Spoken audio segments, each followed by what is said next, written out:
Hello everyone, Andrew here, and welcome to a sort of story-like game, I believe, called Beneath Flows. I'm not sure what to say, so everyone just get comfortable and sit back. And let's see how this goes. My cousin was a deaf child. One time he went alone to the lake to take feathers from the loons so that he could become a bird. He did not know the stories of the Kalupadak, I hope I'm saying that right, who watched him from under the ice. The Kalupalak started to hum, but my cousin could not hear. He gathered all the feathers, the loose ones, even the feathers still on the loons, then turned to leave. The Kalupalak grabbed him with her long nails. She shoved him, screaming, into her amauti and dove into the waters.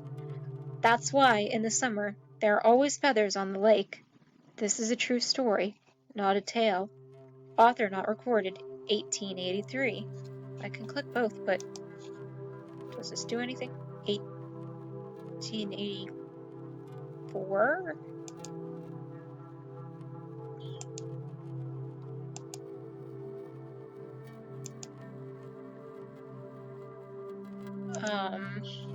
Okay.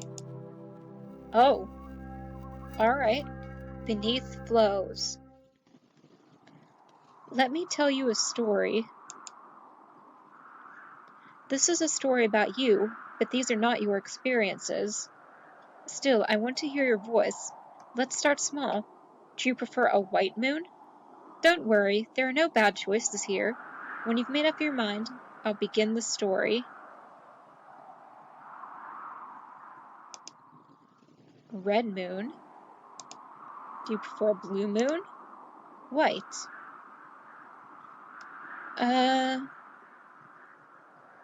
Let's try for red, because I'm curious about this. Ooh, spooky. Ominous. That'll work well, this story. Okay, settle in and listen. 50 years ago, only a child, you wandered the shoreline in the dark season, as your mother had warned you never to. Your boots anchor in the crunchy snow. This is the shore where, in the summer, your brother caught his first fish. It hadn't been a whale, but for weeks he acted intolerable with pride. Now there's no one here, no one who can interrupt your own search.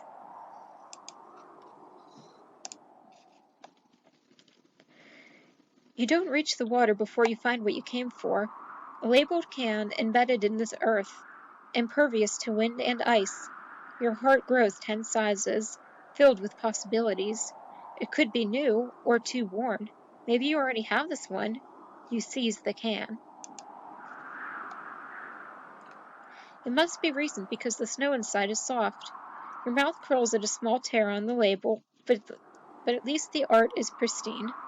A smiling Kalunanak offers you canned meat product. Do you toss this one? You consider your options. There could be better cans to take back to the settlement. Ooh, toss or hold on to. There could be better. I guess we'll... No, I kind of want to hold on to it. You keep the can. There is worse artwork out there, like all the labels that show Kadonat smoking precious wooden pipes.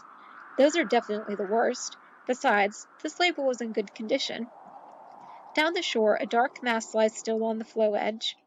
The chances for another can draws you closer. You step forward. The ice crunches under your feet.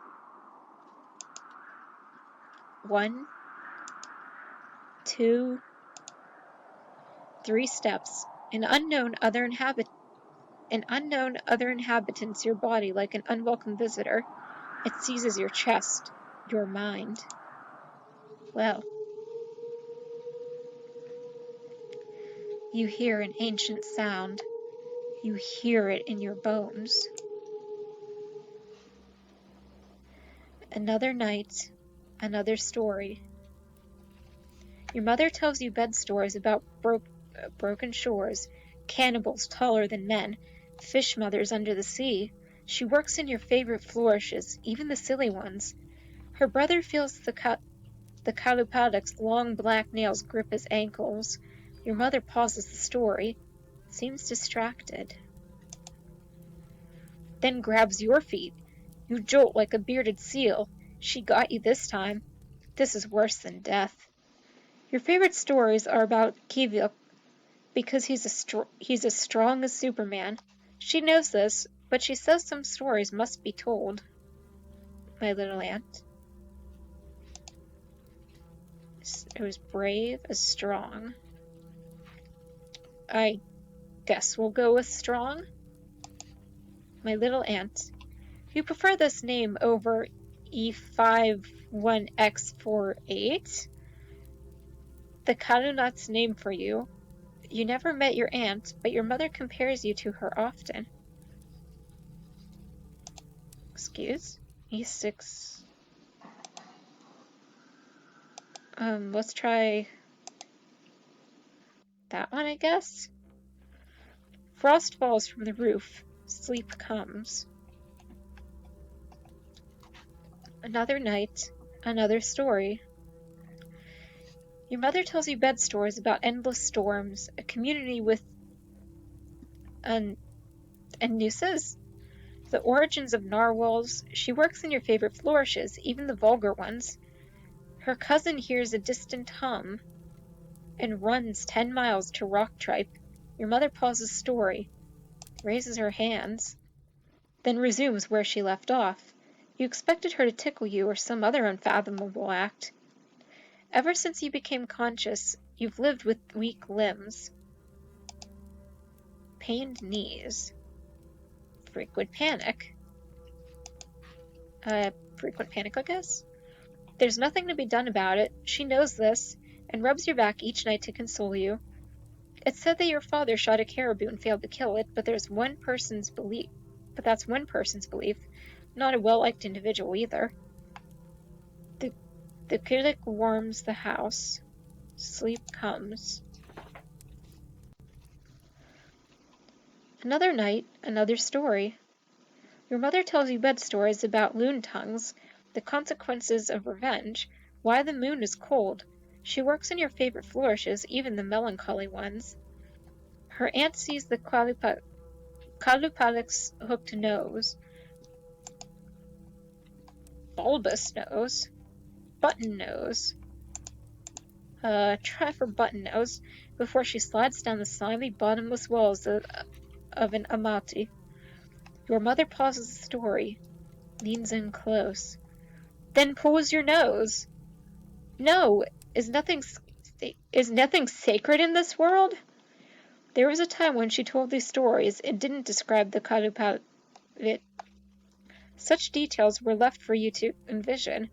Why infringe upon your young imagination? But you listen more attentively, even eagerly, when she includes them. She knows this and adapts the stories. She covers you in blankets. Sleep comes.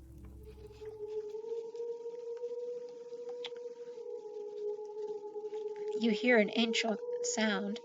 You hear it in your bones. 50 years ago, only a child, you encountered a Kalupadok in the dark season, as your mother had hoped you never would. She slowly pulls herself onto the floe. You can't turn your head away. The unknown other makes you step forward. 1, 2, 3 steps. You feel the terror subside. 4, 5, 6 steps. You realize the truth. It spreads through you until you've always known it, until it is the only thing you've ever known, to feel safe again. Move closer. You are near enough that she inhabits every sense. She smells like seal rot, or the drowned corpses they sometimes pull from the sea. You are inches from her touch, inches from safety. As she reaches out to take you, the unknown other flees. The fog inside your head clears. The terror you need protection from is before you. You run. As you turn, intense panic coils around your chest. You can't hold yourself up and fall quietly onto the floe. where the ice burns your skin. You prepare to be taken, like in all the stories, to become only a warning for the other children. In these last moments, which are always vain, you hope the storytellers say you had muscles like Superman. Kivyuk. Kivyuk.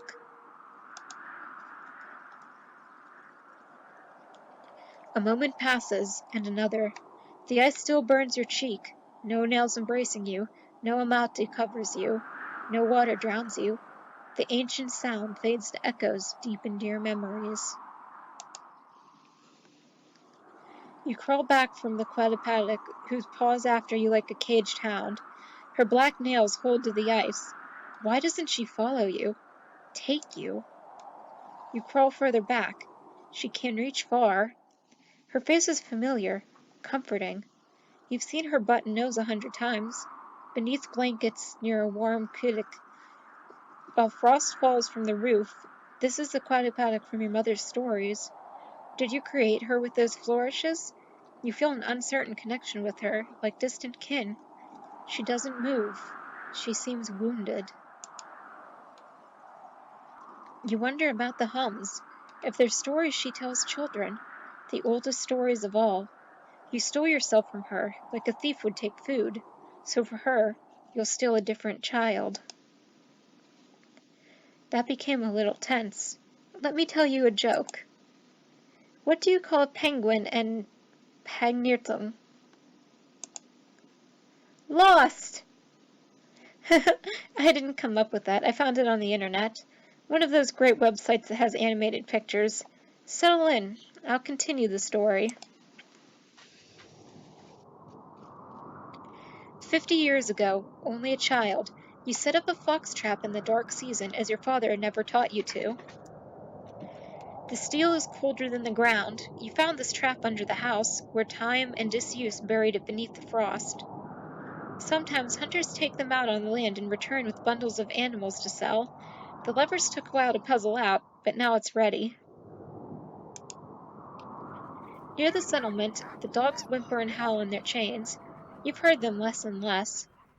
Most children are at school, Akadonak idles in the claustrophobic space created by the plywood houses. You never go near them. They only smile on labels. He hoards the best comic in his hands. Superman. The cover shows Superman having some trouble with Kalunat. Sometimes he doesn't wear Kalunat clothes to hide his Krypton origins, and this gets them thoroughly flustered. You seize the comic, trying not to tear any pages. As you turn to run, the Kalunak's face contorts into a caricature of rage, with brows curved like knives, a nose scrunched so close to his forehead that he becomes an old man. The Kalunak chases after you. Already your chest tightens from stress. Every step could be the moment when your body abandons you. You push out thoughts of the Kalunak tackling you, pummeling you, telling the police as you pass between the houses out toward the shore. The Kalunak follows you over a hill. You can't run anymore. You lower yourself to the ground, the most you can manage, and watch the Kalunak run toward you. 1, 2, 3 steps, the Kalunak is near. 4, 5, whoa, 6 steps.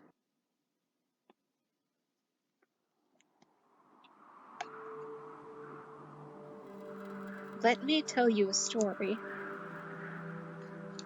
This is a story about the hill you trapped the Kalunak on. It is an old story. No one alive knows the people involved. I read it in a journal kept by an anthropologist who didn't record the performer's name. 200 years ago, beneath a cold moon, 500 turned into dogs to go out on the land. One hunter is crippled. She limps on a lame paw. She keeps up with the pack until they find a bear so quick it leaves no tracks. They chase the bear day and night, and the lame dog falls behind. The 4 dogs surround the bear, bark and snap and bare their teeth, but the 4 of them alone cannot slow it down. The shadow underneath the bear grows, as it leaves the ground. Their bear reaches this hill, where it shoots up to the sky. The 4 dogs follow. All at once they become luminous and chase the bear across the stars, the lame dog forever behind.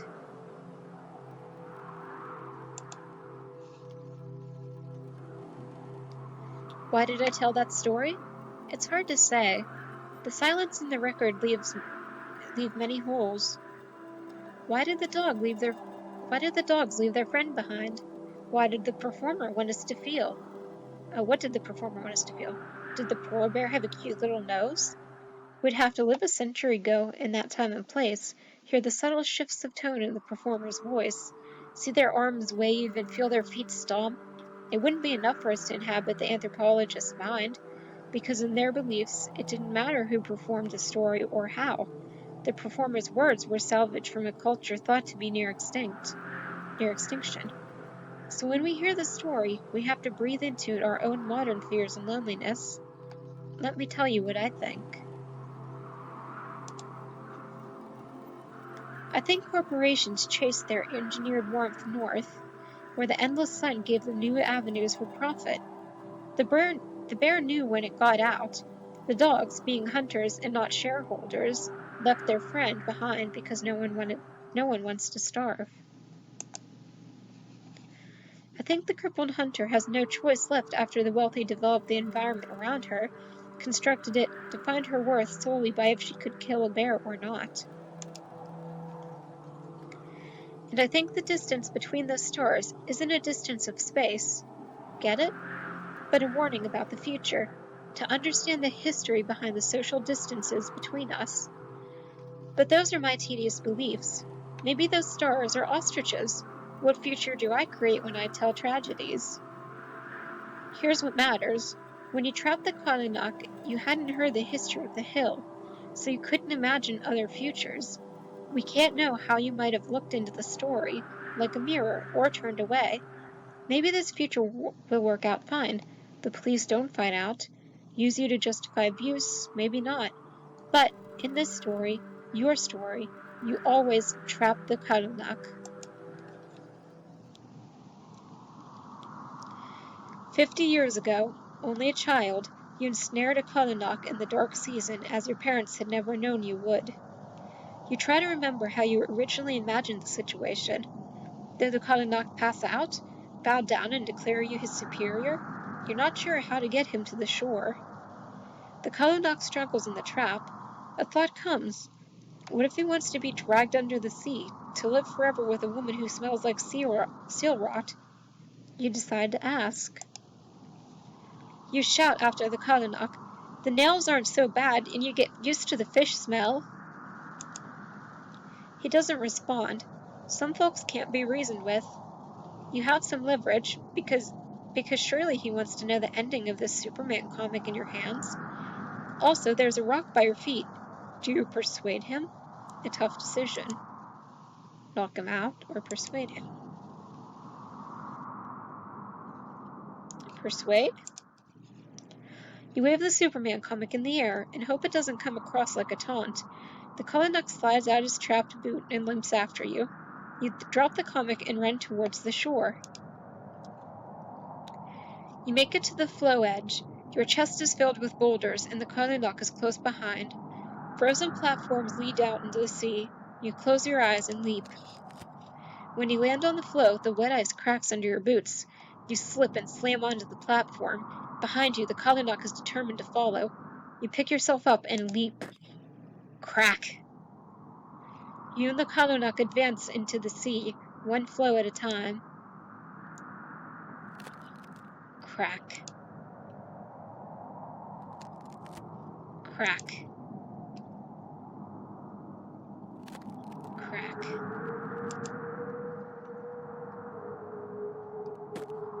Crack.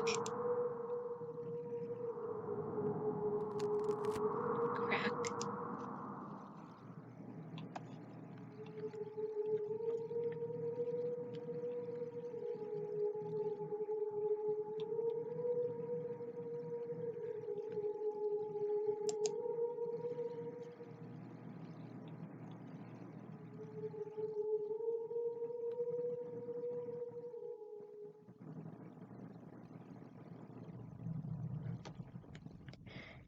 50 years ago, only a child, the Kalupadik took you beneath the floes as you had never known you wanted. Sometimes, when your brother comes to fish, you tap the ice beneath his feet, wondering if he knows it's you. You watch him grow old without you and pass on. The wound feels fresh on your ageless skin. But as decades pass, you feel safer under the sea than in the settlement. The Kalupadik takes care of you, loves you, and you grow close with the children she captures. You bury your toes in the seafloor and settle in for a tale. The Kalupadik, old as time, always has more stories.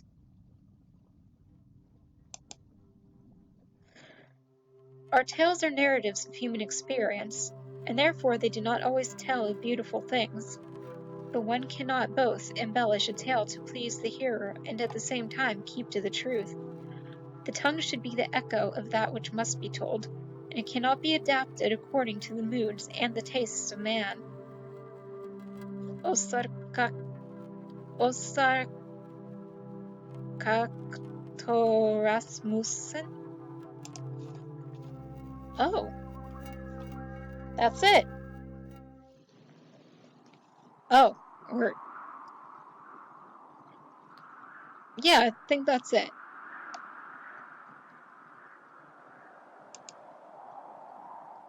Well, either way, that was Beneath Flows. Honestly, I really, really like that story. I love stuff like that. It's always been super interesting to me. So yeah, I know this wasn't exactly much of a game, exactly, more of a like interactive story, I suppose. Somewhat. But yeah, I really enjoyed that. It was nice. And I hope that you guys enjoyed it too. Anyways, thank you all so much for watching this video. If you liked it, let me know down below with a like or comment. And I hope you're having a good day or night wherever you are. And I'll see y'all next time. Bye!